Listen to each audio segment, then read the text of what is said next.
আসসালামু আলাইকুম শিক্ষার্থীবৃন্দ। আশা করি তোমরা সবাই সুস্থ ও নিরাপদে আছো। নিউক্লিয়ার পদার্থ বিজ্ঞানে 12তম লেকচারে তোমাদের সবাইকে আমি স্বাগতম জানাচ্ছি। আজকে আমার লেকচারের শিরোনাম হচ্ছে পঞ্চম অধ্যায় গামা নিঃসরণ।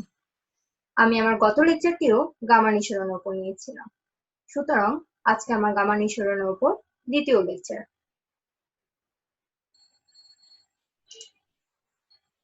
গামা নিঃসরণ অধ্যায়টিতে আজকে আমি যেসব বিষয় নিয়ে আলোচনা করব সেগুলো হচ্ছে গামা রশ্মির পাঠ থেকে নিউক্লিয় স্তরে প্যারিটির ধারণা, গামা নিঃসরণের তত্ত্ব এবং গামা বিকিরণ শোষণ ও নিঃসরণ। এসব বিষয় নিয়ে আজকে আমি বিস্তারিত আলোচনা করব। তাহলে চলো আমি আমার ক্লাসটি শুরু করি। গামা রশ্মির পাঠ থেকে নিউক্লিয় স্তরের প্যারিটির ধারণা। গত লেকচারে আমরা গামা পরিবৃত্তির নির্বাচন নিয়ম দেখেছিলাম। সেই নিয়ম কাজে লাগিয়ে এখন আমরা গামা পরিবৃত্তির কয়েকটি উদাহরণ দেখব। এখানে কয়েকটি গামা পরিবৃত্তির উদাহরণ দেওয়া আছে। এগুলো ছোট ছোট ম্যাথ আকারেও আসতে পারে। প্রথমটি দেওয়া আছে 1/2 প্লাস থেকে 1/2 প্লাস পরিবৃত্তি, অর্থাৎ ট্রানজিশনটা হবে কি 1/2 প্লাস থেকে 1/2 প্লাস। এখানে দেখা যাচ্ছে যে প্রথম আদি অবস্থানেও তার প্যারিটি হচ্ছে প্লাস, শেষ অবস্থানেও তার প্যারিটি হচ্ছে প্লাস।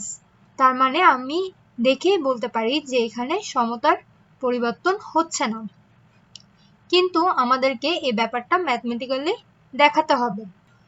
প্রথমেই আমাদেরকে ডেল্টা জেড এর মানটা বের করতে হবে। ডেল্টা জেড এর মানটা কিভাবে বের করেছিলাম আমরা গত লেকচারে বলেছি, আবারও বলছি। এখানে ডেল্টা জেড এর মান হচ্ছে J I minus J F, অর্থাৎ এই টার্মটা থেকে আমরা এই টার্মটাকে বিয়োগ দিব। যে কোনো একটা টার্ম থেকে আমরা আরেকটা টার্মকে বিয়োগ দিতে পারি, কারণ এখানে মডুলার সাইন ইউজ করা হয়েছে। তো ডেল্টা জে সমান সমান কি, এই টার্মটা থেকে আমরা এই টার্মটা বিয়োগ দিব। বিয়োগ দিলে দেখা যাচ্ছে হাফ থেকে মাইনাস হাফ করলে আলটিমেটলি 0 আসে, তাহলে ডেল্টা জে সমান সমান আমাদের 0 আসবে। এখন আমাদেরকে এল এর মানটা বের করতে হবে। এল এর মানটা আমরা কিভাবে বের করব? এল এর মানটা আমরা এই সূত্র অনুসারে বের করব। সিলেকশন রুলসে আমরা যে সূত্রটা দেখেছিলাম সেখানে হচ্ছে প্রথম সূত্রটা অনুসারে আমরা এল এর মানটা বের করব। এল এর মানটা হবে, এটা হচ্ছে এল। এল এর মানটা হবে J A minus J B থেকে বড় অথবা সমান, আর J A plus J B এর থেকে ছোট অথবা সমান। তাহলে প্রথমে J A minus J B করতে হবে, অর্থাৎ half minus half. Half minus half করলে এখানে আসে হচ্ছে 0, আর দেন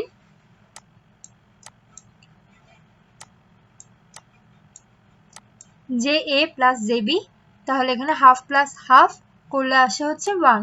তাহলে এল এর ভ্যালুটা হচ্ছে 0 থেকে বড় অথবা সমান এবং 1 এর থেকে ছোট অথবা সমান হবে। তাহলে এল এর আমরা দুইটা ভ্যালু পাচ্ছি, একটা হচ্ছে 0 আর একটা হচ্ছে 1। এখন হচ্ছে প্যারিটিটা বের করতে হবে। প্যারিটি কি? Pi I pi F, initial parity আর হচ্ছে ফাইনাল প্যারিটি। এই দুইটা গুণ করলে যেটা আসে দেখা যাচ্ছে দুটাই হচ্ছে প্লাস, তাহলে প্লাসে প্লাসে আমাদের প্লাসই চলে আসবে। তো প্লাস যদি চলে আসে তাহলে সেক্ষেত্রে কি আমাদের সমতার কোনো পরিবর্তন নেই। তাহলে যেহেতু আমরা গত লেকচারেই জেনেছিলাম যে এল ইজ ইকুয়াল টু 0 পরিবৃত্তিটা সম্ভব নয়, তাহলে গামা ফোটনের ধরন হলো একমাত্র m1। এখানে m1টা কিভাবে বের করেছি? যেহেতু l is equal to 0 সম্ভব নয়, এখন l is equal to 1 এর জন্য আমাদেরকে দেখতে হবে যে সমতার পরিবর্তন নেই কোথায়। এখানে সমতার পরিবর্তন নেই। এই ছকের দিকে যদি একটু খেয়াল করি, l is equal to 1 এর জন্য সমতার পরিবর্তন এখানে হ্যাঁ হ্যাঁ মানে কি সমতার পরিবর্তন হচ্ছে, আর এখানে না না মানে হচ্ছে সমতার পরিবর্তন হচ্ছে না। তাহলে আমরা বলতে পারি l is equal to 1 এর জন্য সমতার পরিবর্তন হচ্ছে না হচ্ছে m1 বিকিরণের। তাহলে এটি হবে ফোটনের ধরন হচ্ছে একমাত্র m1ই হবে। এর পরের অঙ্কটা হচ্ছে 1/2 প্লাস থেকে 1/2 মাইনাস এর ট্রানজিশন। এখানে আমরা দেখতেই পাচ্ছি যে প্যারিটিটা চেঞ্জ হচ্ছে। প্লাস থেকে মাইনাসের দিকে চলে আসছে, তাহলে এখানে কি হবে, সমতার পরিবর্তন হবে। তাহলে সমতার পরিবর্তন হবে এই কথাটাকেই আমাদের এখন ম্যাথমেটিক্যালি দেখাতে হবে। তার আগে ফার্স্টে আমাদেরকে বের করে নিতে হবে ডেল্টা জে মান। ডেল্টা জে সমান সমান 0 কিভাবে এসেছে, আমরা এটা থেকে এটা বিয়োগ দিয়েছি, তাহলে 1/2 মাইনাস 1/2 করলে আসে হচ্ছে 0, তাহলে ডেল্টা জে এর মান হচ্ছে 0। এল এর মানটা আমরা এখন বের করব, এল এর মানটা ঠিক একই এই সূত্রের সাহায্যে বের করব। এই সূত্রের সাহায্যে বের করলে দেখা যায় হচ্ছে এই পাশে হচ্ছে আমাদের 0 আসবে, আর J A plus J B মানে হচ্ছে 1/2 প্লাস 1/2, অর্থাৎ এই পাশে হচ্ছে 1 আসবে। তো আগে অঙ্কের মতোই এল এর মান দুটো দাঁড়াচ্ছে, একটা হচ্ছে 0 আর একটি হচ্ছে 1, এবং সমতার পরিবর্তন হচ্ছে, সমতার পরিবর্তন হচ্ছে একটা প্লাস একটা মাইনাস, ফাইনাল প্যারিটি হচ্ছে মাইনাস আর ইনিশিয়াল প্যারিটি হচ্ছে প্লাস, দ্যাট মিন্স হচ্ছে এখানে সমতার পরিবর্তন অবশ্যই হচ্ছে। এখন আমাদেরকে দেখতে হবে কোথায় হচ্ছে গামা পরিবর্তিটা অ্যাকচুয়ালি সম্ভব। দেখো এখানে আছে হচ্ছে 0 আর 1, 0 তো হবে না, আর 1 এর জন্য হচ্ছে 1 এর মধ্যে আমাকে বের করতে হবে যে সমতার পরিবর্তন হচ্ছে কোথায়, m1 এর জন্য না, আর এই e1 এর জন্য হচ্ছে হ্যাঁ, তার মানে একমাত্র e1 এ গামা পরিবর্তী সম্ভব। এরপরেরটা হচ্ছে 3/2 প্লাস থেকে 1/2 প্লাস এবং বিপরীত পরিবৃত্তি। এখানে হচ্ছে দুটাই প্লাস, তার মানে কি হবে, এখানে প্যারিটির কোনো চেঞ্জ হচ্ছে না। প্রথমে আমাদেরকে ডেল্টা জেড বের করে নিতে হবে আগের নিয়ম অনুসারে। এখানে আমরা ডেল্টা জেড এর মান কি বের করলাম, 3/2 মাইনাস 1/2, তাহলে ক্যালকুলেশন করলে 2/2 আসে, 2/2 কে ক্যালকুলেট করলে হচ্ছে আলটিমেটলি রেজাল্ট 1 আসে, তাহলে ডেল্টা জেড এর মান হচ্ছে 1। আর বের করতে হবে এল এর মানটা, এল এর মানটা হচ্ছে আগের নিয়মে বের করতে হবে, এটা থেকে এটা বিয়োগ দিলে আসে আমরা দেখলাম 1, তাহলে এল আর এই দুটো যোগ করলে আসে হচ্ছে 4/2, তাহলে এখানে 2 আসবে, তাহলে এল এর মানটা হচ্ছে 1 এর থেকে বড় অথবা সমান এবং 2 এর থেকে ছোট অথবা সমান, তাহলে আমরা ধরতে পারি 1 আর 2, আর এখানে কোনো সমতার পরিবর্তন নেই। এখানে তাহলে গামা ফোটনের ধরনটা কি আমাদেরকে এখন খুঁজে বের করতে হবে। L = 1 আর 2 এর জন্য দেখি আগের ছকের মধ্যে আমাদের পরিবর্তন নেই এমন মান বের করতে হবে। 1 এর জন্য পরিবর্তন নেই, কোথায় আছে, m1 এর, আর 2 এর জন্য পরিবর্তন নেই, কোথায় আছে, e2 তে। তাহলে আমরা বলতে পারি যে গামা ফোটনের ধরন হচ্ছে m1 আর e2। তোমরা যদি এভাবে ছকটা মনে রাখো যে প্রথমে e1 এর জন্য হ্যাঁ মানে পরিবর্তন হবে, এটা যদি মনে রাখো তাহলে এরপরেরটা হবে m1 এর জন্য না, দেন e2 এর জন্য না, আবার m2 এর জন্য হ্যাঁ, দ্যাট মিন্স e1 যদি একবার হ্যাঁ হয় তাহলে e2 হবে না, আবার e3 যদি হ্যাঁ হয় আর e4 হবে না। আবার খেয়াল করলে দেখা যায় যে e1 আর m1 এই দুটো আবার কি বিপরীত, e1 যদি হ্যাঁ হয় m1 হচ্ছে না, আবার m1 আর m2 আবার দুটেই বিপরীত। তো এভাবে একটু টেকনিক করে যদি মনে রাখার চেষ্টা করো তাহলে তোমাদের জন্য সুবিধা হবে। এরপরে আমরা অঙ্কটা দেখি 3/2 প্লাস থেকে 5/2 প্লাস। এখানেও কোনো সমতার পরিবর্তন হচ্ছে না, কারণ ইনিশিয়াল আর ফাইনাল প্যারিটিটা সেম। এখন আমাদেরকে ডেল্টা জে এর মান বের করতে হবে, ডেল্টা জে এর মান বের করার জন্য আমাকে এটা মাইনাস এটা করতে হবে, তো মাইনাস করলে 5 minus 3 মানে 2, আলটিমেটলি ডেল্টা জে এর মান আসে হচ্ছে 1। দেন আমাদেরকে এল এর মান বের করতে হবে, এল এর মান কি 1 থেকে 4 এর মধ্যে হবে, 1 এর সমান আর 4 এর সমান হতে পারে অথবা 1 এর থেকে বড় আর 4 এর থেকে ছোট হবে, তাহলে আলটিমেটলি এল এর মানগুলোর দ্বারায় 1 2 3 4, আর আদি ও চূড়ান্ত অবস্থায় সমতার পরিবর্তন হচ্ছে না। এখন আমাদেরকে এই লেভেলগুলোর মধ্যে বের করতে হবে যে গামা ফোটনের ধরনটা অ্যাকচুয়ালি কেমন। তো গামা ফোটনের ধরনটা যদি বের করি আমরা দেখা যায় আমাদের সমতার পরিবর্তন হচ্ছে না এমন অংশগুলো নিতে হবে। সমতার পরিবর্তন হচ্ছে না হচ্ছে এখানে M1 এ, দেন E2 তে, দেন হচ্ছে আমাদের M3 তে আর E4 এ। তাহলে সেখানে আমরা লিখব M1, এটা হচ্ছে E2 হবে, একটু কারেকশন করে নিতে হবে, এটা হচ্ছে E2 হবে, M3 হবে আর এটা হচ্ছে E4 হবে, এখানে একটু ভুল আছে। এখানে M1 আর E2 হচ্ছে ফোটনের ধরন, আর যেখানে M3 আর E4 হচ্ছে সংমিশ্রণ সম্ভব, এই দুটো হচ্ছে সংমিশ্রণ আকারে থাকে। এরপরে হচ্ছে 3/2 মাইনাস থেকে 5/2 প্লাস অথবা 3/2 প্লাস থেকে 5/2 মাইনাস, দুইটা একই ক্যালকুলেশন হবে দেখে একসাথে লিখে দেওয়া হয়েছে। এখান থেকে আমার ডেল্টা জেড এর মান বের করতে হবে, ডেল্টা জেড এর মান আসে হচ্ছে 1, দেন আমার এল এর মান বের করতে হবে, এল এর মান হচ্ছে 1 2 3 4 আসে, এবং আমরা দেখতে পাচ্ছি দুটার ক্ষেত্রেই হচ্ছে সমতার পরিবর্তন ঘটছে, একটা হচ্ছে মাইনাস থেকে প্লাসে যাচ্ছে আর একটা হচ্ছে প্লাস থেকে মাইনাসে যাচ্ছে, তার মানে দুটার ক্ষেত্রে সমতার পরিবর্তন ঘটছে। এখন আমাদের গামা ফোটনের ধরনটা বের করতে হবে। গামা ফোটনের ধরন হচ্ছে প্রায় সম্পূর্ণরূপে E1, তবে M2 আর M3 ও সেখানে অনুমোদিত অবস্থায় আছে, এটা E4 হবে।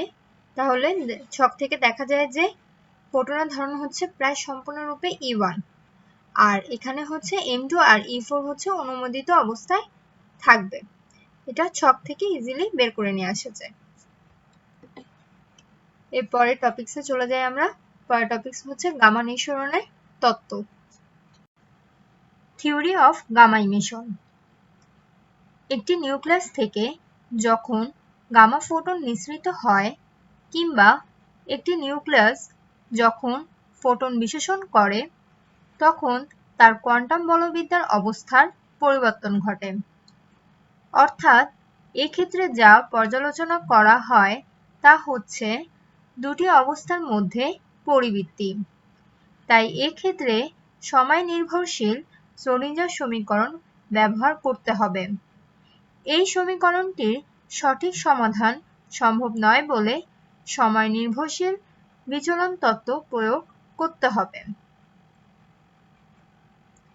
এই উদ্দেশ্যে হ্যামিল্টনিয়ান HT কে দুটি অংশে ভাগ করি, তা হলো HT = H0 plus epsilon H1T।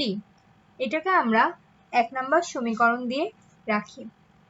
এখানে H0 হচ্ছে সময় অনির্ভর বিচলন, H1T হচ্ছে সময় নির্ভর বিচলন, আর ইপসিলন হচ্ছে ক্ষুদ্র প্যারামিটার।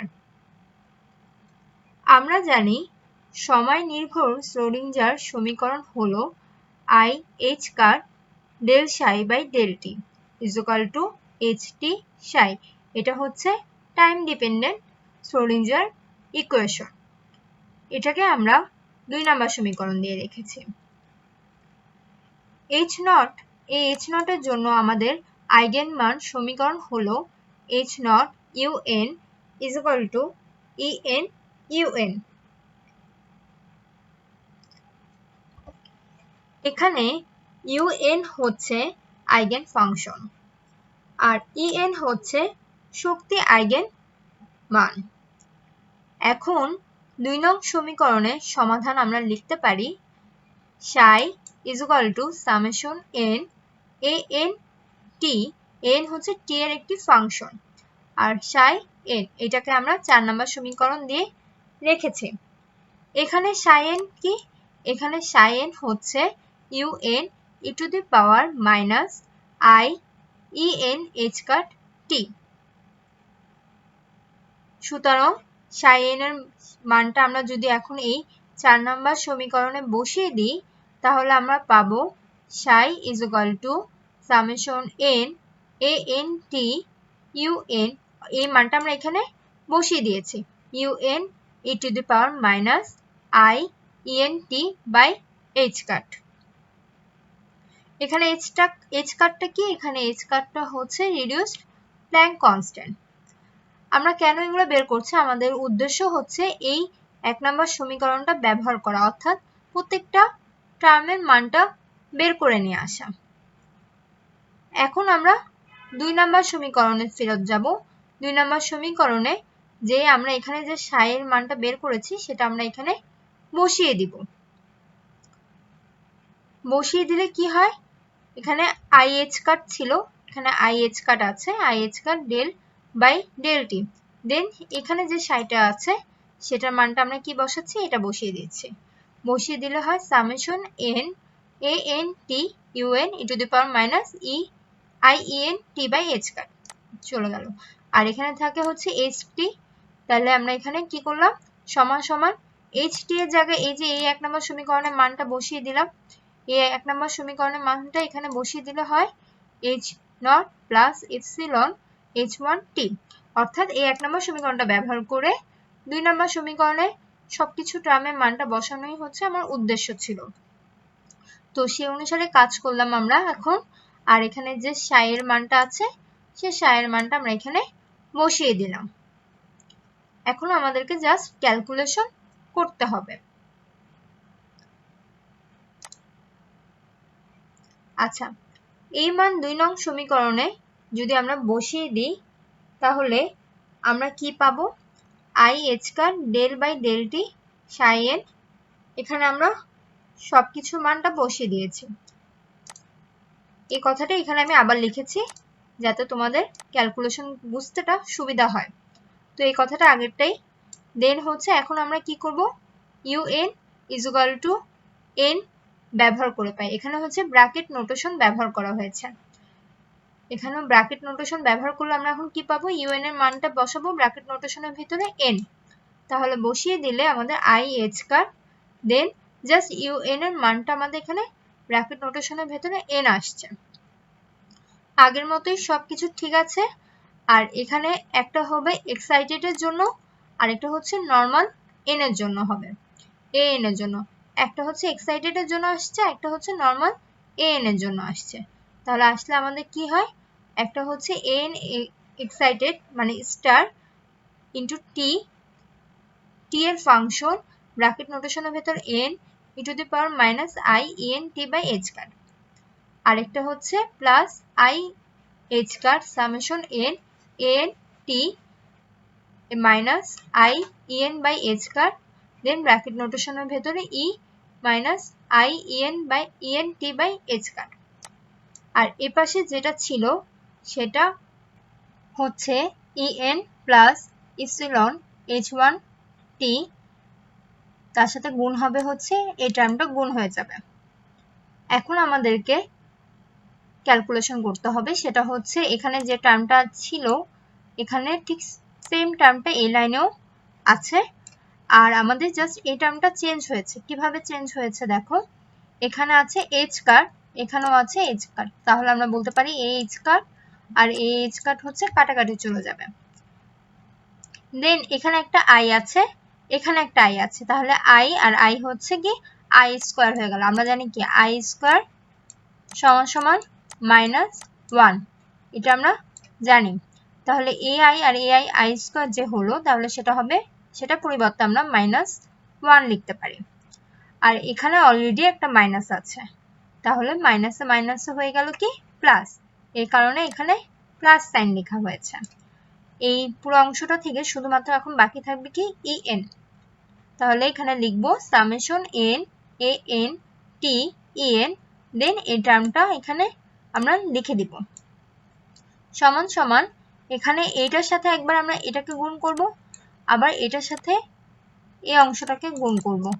করলে কি হয়, একবার আসে হচ্ছে summation n a n t en bracket নোটেশনের ভেতরে n then e to the power minus i e n t by h cut. আর এই টার্মটার সাথে গুণ করলে হয় হচ্ছে একইভাবে summation n a n t epsilon h1 t then n e to the power minus i e n t by h cut আসলো। এখন দেখো এ পাশেও আছে n t en এই টার্ম, এ পাশেও আছে n t en, আর দুটোই হচ্ছে প্লাস। তাহলে সমান সমান চিহ্নের অপোজিটে যদি দুটোই একই চিহ্ন জাতীয় থাকে তাহলে আমরা বলতে পারি এটা আর এটা কাটাকাটি চলে যাবে, কারণ এটা এর পাশে সমান সমান চিহ্ন এর পাশে নিয়ে আসলে কি হবে চিহ্ন পরিবর্তন করবে, মাইনাস হয়ে যাবে, তাহলে আলটিমেটলি এটা আর এটা কাটাকাটি চলে যাচ্ছে। এখানে থাকছে হচ্ছে I H cut summation A N star, এটা কিন্তু স্টার মানে এক্সাইটেড অবস্থা, then N E to the power minus I N T by H cut, আর এখানে থাকছে হচ্ছে এই টার্মটা। ঠিক আছে, এখন আমরা উভয় দিকে ব্রা ভেক্টর এম এর সাথে বামে ডট গুণন করে পাই। এখানে আমরা ব্রা ভেক্টরের নোটেশনের ভেতরে কি লিখবো, তাহলে এম এন, এটাকে লিখতে হয় ব্র্যাকেটের নোটেশনটার ভেতরে এভাবে লিখতে হয়। দেন এটা আমরা এই জায়গাটা শুধুমাত্র কি করলাম, এতটুকু অংশ গুণ করে দিলাম, তাহলে এই টার্মের সাথে এতটুকু অংশ গুণ হবে, এই টার্মের সাথে এতটুকু অংশ এম ব্রা ভেক্টরের ভেতরে এনটা গুণ হবে। গুণ করলে তারপরের লাইন আমরা কি পাই দেখো, এটার পরিবর্তে আমরা ডেল্টা এম এন লিখতে পারি, শুধু এতটুকু পরিবর্তে আমরা ডেল্টা এম এন লিখে দিব। এখানেও এতটুকুর পরিবর্তে আমরা এম এপসিলন h1t n লিখেছি। ঠিক আছে, এখন ডেল্টা এম এন এই 6 নম্বর সমীকরণে দেখা যাচ্ছে যে ডেল্টা এম এন এর মানটা আমরা উঠিয়ে দিয়েছি। ডেল্টা এম এন এর মানটা 1 হবে যখন m = n হয়, আর যদি ডেল্টা এম এন এর মান 0 হয় তাহলে m ≠ n হবে। এই ক্ষেত্রে আমরা দেখতে পাচ্ছি আমরা ডেল্টা এম এন এর মান বসিয়েছি কত, 1, অর্থাৎ এই ক্ষেত্রে m = n হয়েছে।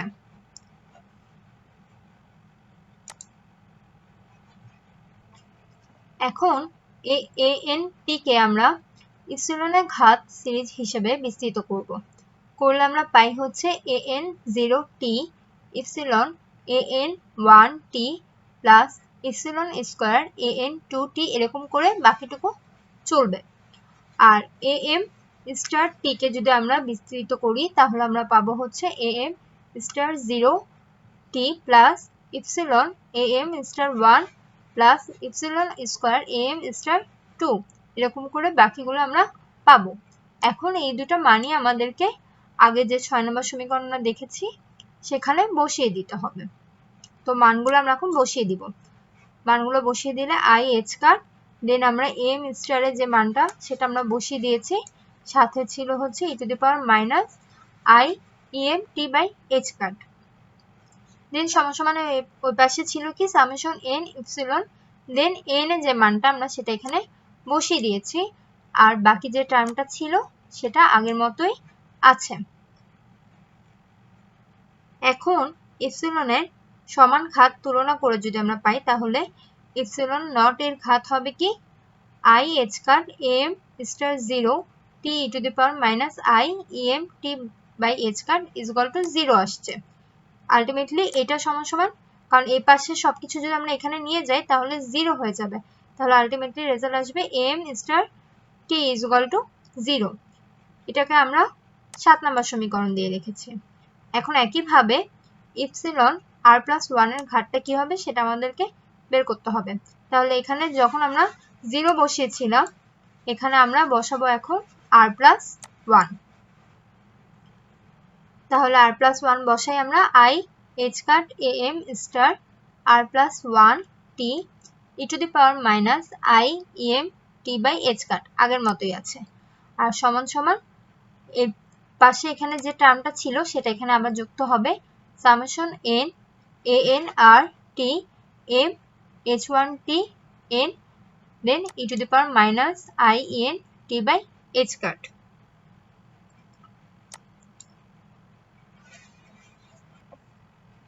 এখন আমরা এখানে যে i h কাট আছে এবং সাথে যে E to the power minus i em t by h cut আছে, এই দুটো টার্ম আমরা এখন এর পাশে সমান চিহ্নের এর পাশে নিয়ে যাব।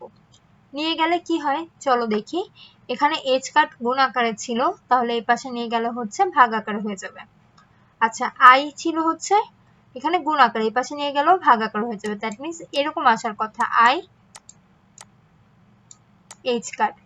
এখন এইটাকে আমরা একটু সাজিয়ে এভাবে লিখেছি, কিভাবে লিখেছি আমরা জানি কি মাইনাস i স্কয়ারের মান হবে হচ্ছে 1 বা i স্কয়ারের মান হবে হচ্ছে মাইনাস 1, তাহলে 1 এর পরিবর্তে আমরা লিখতে পারি মাইনাস i স্কয়ার, দেন যদি কাটাকাটি করি থাকে হচ্ছে মাইনাস i, এর জন্য এখানে মাইনাস i লিখেছি, আর নিচে এইচ কাট ছিল, সেই এইচ কাটটা এখানে লিখেছি।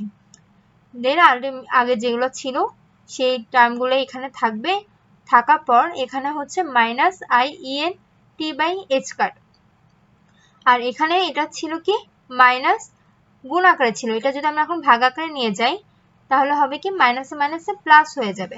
দেন আবার যদি মাইনাস কমন নিই তাহলে হচ্ছে ইএন মাইনাস ইএম চলে আসে। এটা তোমরা এখানে খুবই শর্টকাটে করে দেওয়া হয়েছে, তোমরা চাইলে খাতার মধ্যে এটাকে একটু ভেঙে করে দেখতে পারো, রেজাল্ট কিন্তু এটাই আসবে।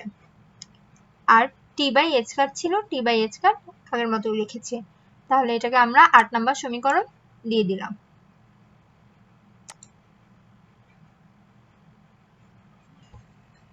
এখানে m0 হলো বিচলন প্রয়োগের পূর্বে আদি অবস্থার উপাংশ, আর শুরুতে থাকে হচ্ছে ai1, এখানে আই দিয়ে ইনিশিয়াল, তাহলে শুরুতে হচ্ছে ai0 থাকে যেটার মান হচ্ছে 1 এবং এই অবস্থায় থাকে, ফলে আমরা লিখতে পারি am r is equal to 1। এখন r is equal to 0 এর জন্য m is equal to f এবং n is equal to i ব্যবহার করে পাই, অর্থাৎ যেখানে আমরা m লিখেছিলাম সেই সব জায়গায় আমরা এখন f লিখব, আর যেসব জায়গায় আমরা n লিখেছিলাম সেসব জায়গায় আমরা এখন i লিখব।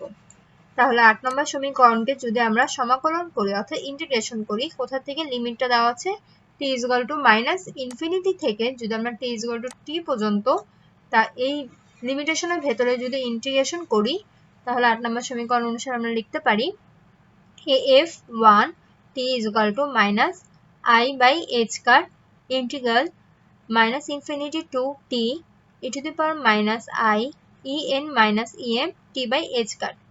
দেন এটা লিখে দিলাম।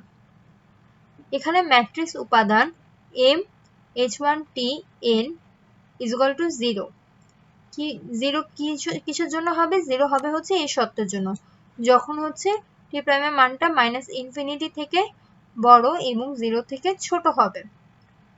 তাহলে আমরা এই টার্মটাকে লিখতে পারি, এই টার্মটাকে আলটিমেটলি আমরা লিখতে পারি m h1 t n e to the power plus minus i omega t, যখন শর্ত হচ্ছে 0 থেকে t প্রাইমটা বড় আর t এর থেকে t প্রাইমটা হচ্ছে ছোট, তাহলে আলটিমেটলি আমাদের আসে হচ্ছে 0 যখন শর্ত হবে হচ্ছে t এর থেকে t প্রাইমটা বড়। এখানে বিভিন্ন শর্তের জন্য এটার মানটা কি হবে সেটা লেখা হয়েছে। এখন আমরা জাস্ট এটার মানটা হিসাব করে যদি লিখি তাহলে আসবে হচ্ছে, আমরা এই শর্তটার জন্য লিখব যে f h1i e to the power plus minus i omega t যখন 0 থেকে t প্রাইম বড় আর t এর থেকে t প্রাইম ছোট, এটার মানটা এখন আমরা এই সমীকরণে বসিয়ে দিব। বসিয়ে দিলে af1 t is equal to minus i by h cut, দেন এই মানটা বসিয়ে দিলে হয় হচ্ছে, সরি এটা হচ্ছে তোমার ইন্টিগ্রালে বাইরের দিকে বের করে নিয়ে আসতে হবে, ইন্টিগ্রালে বাইরের দিকে বের করে নিয়ে আসতে হয় হচ্ছে f h1i, then integral 0 to t e to the power I ef minus e I t prime by h, দেন এই টার্মটা আমরা অ্যাড করেছিলাম, তাহলে এই টার্মটা এখানে আমরা অ্যাড করে দিয়েছি e plus minus i omega t। এখানে এই টার্মটা অ্যাডের ফলে বা এটা আমরা কি করলাম, এটা করার ফলে এখানে আমরা শর্তটা কি দিয়েছি 0 থেকে t প্রাইম বড় হতে হবে, তাহলে আমাদের কিন্তু ইন্টিগ্রালের পুরো শর্তটাই চেঞ্জ হয়ে যাচ্ছে। ইন্টিগ্রালের শর্ত কি লোয়ার লিমিট চলে আসবে তখন 0, এই যে লোয়ার লিমিট 0 চলে আসছে আর আপার লিমিট হচ্ছে t চলে আসছে। এই ধরনের ইন্টিগ্রেশন কিন্তু আমরা অনেক পড়েছি। এরপরে তাহলে দেখি আমরা minus i by h cut f h1i integral 0 to 1 e to the power I ef minus ei plus minus hw by h cut t prime. এখানে আমরা কি করেছি, এখানে আগের সমীকরণ হচ্ছে দুটো আলাদা আলাদা ইপসিলন ছিল, এক্সপোনেনশিয়াল টার্ম ছিল, এটাকে আমরা একত্রিত করে লিখেছি, দেন dt প্রাইম। এবার আমরা এটাকে ইন্টিগ্রেশন করব, ইন্টিগ্রেশন করলে হয় হচ্ছে e to the power I এই পুরো টার্মটা বাই আবার এই টার্মটা, ঠিক আছে, এটা কিন্তু ইন্টিগ্রেশনের সূত্র, সেই সূত্র অনুসারে এসেছে। Then e to the power হচ্ছে mx কে ইন্টিগ্রেশন করলে হয় হচ্ছে e to the power mx by m, ঠিক আছে, সেই সূত্র থেকে এসেছে। দেন এখন আমরা এটাকে একটু ক্যালকুলেশন করব। এই ক্যালকুলেশন করলে এইচ কাট হচ্ছে উপরে চলে যাবে আর এই টার্মটা হচ্ছে নিচে চলে আসবে। এখানে H cut by I I F minus E I plus minus H cut omega. আর এখানে যে এক্সপোনেনশিয়াল টার্মটা ছিল, এক্সপোনেনশিয়াল টার্মের মধ্যে আমরা কি করব, একবার আপার লিমিটের মান বসাবো, দেন মাইনাস লোয়ার লিমিটের মান বসাবো। আমাদের কিন্তু ইন্টিগ্রেশনের পরে যে লিমিটের মানগুলো বসানোর সূত্রটা কি, আপার লিমিট মাইনাস লোয়ার লিমিট। তো এখানে আমরা ফার্স্টে আপার লিমিটের মান বসিয়েছি। আপার লিমিটের মান কি, টি প্রাইমের জায়গায় আমাদেরকে টি বসাতে হবে। তাহলে এখানে আমরা সবকিছুই ঠিক আছে, শুধু টি প্রাইমের জায়গায় আমরা টি বসিয়েছি। আর লোয়ার লিমিটের মান হচ্ছে 0, তাহলে টি প্রাইমের জায়গায় আমাদেরকে 0 বসাতে হবে। দেখো তো টি প্রাইমের জায়গায় যদি 0 বসাও তাহলে এই পুরো টার্মটা কি হবে, 0 হয়ে যাবে, থাকে কি e⁻0। তাহলে এখানে আমরা e⁻0 লিখেছি। এখন f1t সমান তাহলে আসছে কি, এখানে দেখো এখানে i আছে, এখানেও i আছে, আমরা এটা কেটে দিয়েছি। এখানে h কাট আছে, এখানেও h কাট আছে, এটাও কেটে দিয়েছি, থাকে শুধু মাইনাস। মাইনাসের পরে এখানে যে টার্মটা আছে সেটা আমরা লিখেছি। আর এটাকে ক্যালকুলেশন করলে হয় হচ্ছে exponential i ef minus ei h plus minus h cut omega t by h cut. এখানে এক্সপোনেনশিয়াল e হবে, than minus E not, e0 মান হচ্ছে 1, তাহলে আমরা e0 1 এখানে লিখেছি, e0 মান লিখেছি 1। আর এখানে যে টার্মটা ছিল সেটা আমরা এখানে লিখে দিয়েছি। সুতরাং পরিবৃত্তির সম্ভাবনা হবে হচ্ছে PFI, দেন এটাকে মডুলাস করে স্কয়ার করে দিব। তো এটাকে মডুলাস করে স্কয়ার করলে এই পুরাটাই মডুলাস হয়ে স্কয়ার হয়ে যাবে। F1 এর সর্বাধিক হবে, মান হবে সর্বাধিক হবে এবং চূড়ান্ত অবস্থা F এর ব্যবস্থাটিকে পাওয়ার সম্ভাবনা হবে নিম্নলিখিত শর্তে। কি শর্ত আরোপ করলে পাবো আমরা, সেটা হচ্ছে EF minus EI plus minus h cut omega, যেটাকে যদি আমরা মাইনাস সাইনটাকে ওই পাশে নিয়ে যাই তাহলে চলে যাবে, প্লাস সাইন হবে। তাহলে আলটিমেটলি থাকে হচ্ছে EF minus EI is equal two plus minus h cut omega. এখানে h কাট ওমেগা এটা দিয়ে অ্যাকচুয়ালি কি বোঝানো হয়েছে, দেখো h কাট মানে কি h বাই 2 পাই, আচ্ছা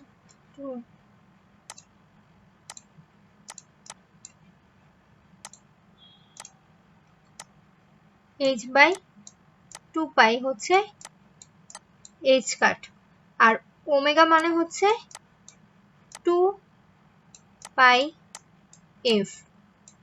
তাহলে আমরা যদি ক্যালকুলেশন করি এটা কাটা চলে যাবে, থাকে হচ্ছে hf কি বলতো, hf হচ্ছে ফোটনের এনার্জি।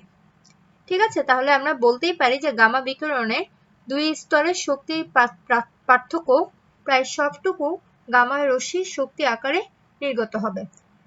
গামা বিকিরণে যে দুই স্তরের শক্তির পার্থক্যটা, তার মধ্যে সবটুকুই কি গামা রশ্মির শক্তি আকারে নির্গত হয়। এখানে তাহলে কি পরিমাণ গামা রশ্মি নির্গত হয়েছে সেটার শক্তিটা পরিমাপ করলেই আমরা দুই স্তরের শক্তির পার্থক্যটা পেয়ে যাব।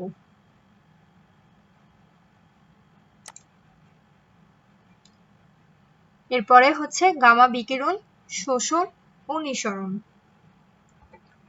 তড়িৎচুম্বক ক্ষেত্রে গতিশীল একটি তড়িৎ আধানযুক্ত কণিকা হ্যামিল্টনিয়ান হচ্ছে Ht is equal to 1/2m p minus e a vector by c plus vr is equal to minus h cat square by 2m del square plus vr plus I e h cat by c a vector dot del plus e square by 2m c square a square। এখানে a r, t হচ্ছে তড়িৎ চৌম্বক vector বিভব, এটি p হচ্ছে কণিকার রৈখিক ভরবেগ, m হচ্ছে কণিকার ভর, আর v হচ্ছে নিউক্লীয় বিভব। উল্লেখিত হ্যামিল্টনিয়ানের রাশিমালার মধ্যে e স্কয়ার হচ্ছে অতি নগণ্য, এজন্য এটাকে আমরা উপেক্ষা করব।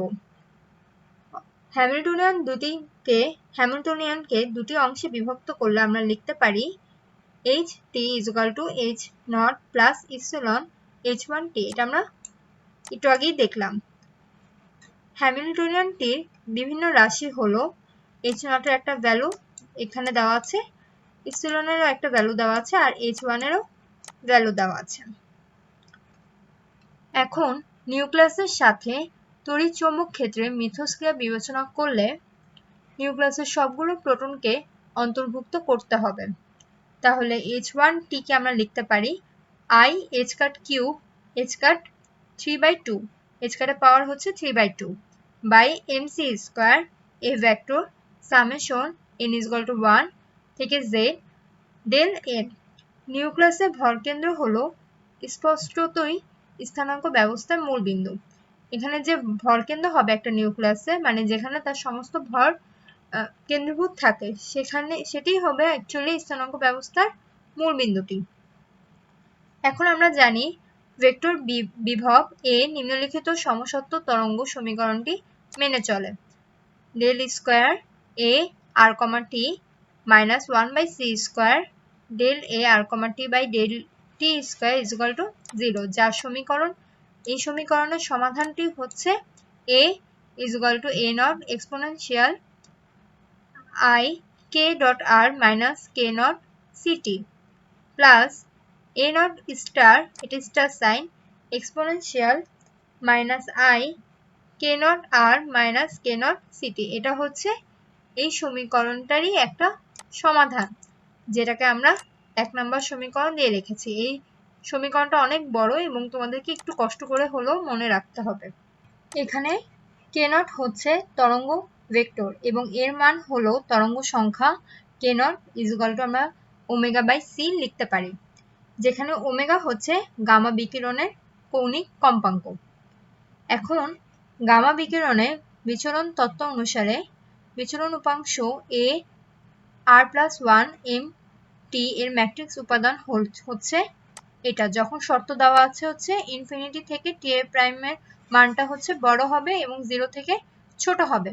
এর আগের নিয়ম অনুসারে আমরা আরেকটা শর্ত, এখান থেকে আরেকটা শর্ত আরোপ করতে পারি কি, 0 থেকে যখন t প্রাইমের মানটা বড় হবে আর t এর থেকে ছোট হবে, তখন এই টার্মটার পরিবর্তে আমরা লিখব হচ্ছে m h1 n, এখানে দুই পাশে হচ্ছে bracket vector exponential plus minus i omega t prime. এই টার্মটা আরো যোগ হবে যখন শর্তটা চেঞ্জ হয়ে যাচ্ছে। আবার চূড়ান্ত অবস্থায় কণাটিকে পাওয়ার সম্ভাব্যতার শর্ত হলো EF minus EI is equal two plus minus h cut omega. এটাকে আমরা 3 নম্বর সমীকরণ দিয়ে রেখেছি। এখন সমীকরণ 2 আর 3 কে যদি আমরা তুলনা করি তাহলে দেখতে পারবো 1 নং সমীকরণের প্রথম রাশি গামা বিকিরণের শোষণ প্রকাশ করে এবং দ্বিতীয় রাশি বোঝায় গামা নিঃসরণ। এখানে প্রথম রাশিটা হচ্ছে গামা বিকিরণের শোষণ আর দ্বিতীয়টা হচ্ছে নিঃসরণ প্রকাশ করবে। এখন পয়েন্টিং ভেক্টরের ইকুয়েশন থেকে আমরা জানি কি s is equal to c by 4 pi e into h, এবং একটি পূর্ণ কম্পনের গড় হবে s vector is equal to k not c by 2 pi a not whole square k not vector. এটাকে আমরা 4 নম্বর সমীকরণ দিয়েছি। ওমেগা এবং ওমেগা প্লাস ডেল ওমেগা কম্পাঙ্কের মধ্যে একক আয়তনে গামা বিকিরণে শক্তির তীব্রতা হবে i ওমেগা ডেল ওমেগা। এখন সেজন্য আমরা 5 নং সমীকরণ হতে একক আয়তনে শক্তির ফ্লাক্স কে পাই হচ্ছে ci omega del omega is equal to k naught square c by 2 pi a naught c square. এটাকে আমরা 5 নম্বর সমীকরণ দিয়ে রেখেছি। এখন আদি অবস্থা i থেকে চূড়ান্ত অবস্থা f এ গামা বিকিরণ বিশ্লেষণের পরিবৃত্তির সম্ভাব্যতার হার হলো w is equal to epsilon square by t integral minus infinity থেকে ইনফিনিটি, আর a i f t modulus square d omega. এটাকে আমরা 6 নম্বর সমীকরণ দিয়ে রেখেছি। একইভাবে আমরা আদি ও চূড়ান্ত অবস্থার তরঙ্গ ফাংশন যদি ধরি আমরা মিউ আই এবং মিউ এফ, তাহলে এর বরাবর এ ভেক্টর বরাবর ব্যবকলন ডেল বাই ডেল এন দ্বারা প্রকাশ করলে আমরা গামা বিকিরণের বিশেষণের পরিবৃত্তির সম্ভাব্যতার হার পাবো হচ্ছে W = এটা, এবং এটাকে আমরা যদি সাজিয়ে লিখি তাহলে আমরা লিখতে পারবো হচ্ছে W = 8π² E² I omega IF by omega square IF। আর ইন্টিগ্রাল মডুলাসের ভেতরে হবে অবশ্যই mu U star F E I K naught into D del mu I by del N D tau, এটাকে মডুলাস স্কয়ার দিব। আর একইভাবে আমরা আদি অবস্থায় আই হতে চূড়ান্ত অবস্থায় এফ এ গামা ফোটন নিঃসরণের পরিবৃত্তির সম্ভাব্যতা হার পাবো হচ্ছে এটি। একটা পেলাম হচ্ছে আমরা বিশেষণের জন্য সম্ভাব্যতার হার, আরেকটা পেলাম হচ্ছে আমরা নিঃসরণের জন্য পরিবৃত্তির সমতার হার। তোমরা চাইলে এই ইকুয়েশনটাকে ক্যালকুলেশন করেও এই টার্মে নিয়ে আসতে পারো। এখানে এই ইন্টিগ্রেশনটাকে করলে আলটিমেটলি রেজাল্টটা এটাই আসবে, এখানে দেখানো হয়নি, তো তোমরা চাইলে ইন্টিগ্রেশন করে এই রেজাল্টটা আনতে পারো। তাহলে আজকে এই পর্যন্তই থাকবে। রেফারেন্সেস, এখানে কিছু বইয়ের নাম দেওয়া হয়েছে, তোমরা আজকে আলোচিত বিষয়গুলো এইসব বইয়ের থেকে আরো বিস্তারিত জানতে পারবে। তাহলে আজকে এই পর্যন্তই থাকবে। আমি আগামী ক্লাসেও গামা নিঃসরণ নিয়ে আলোচনা করব।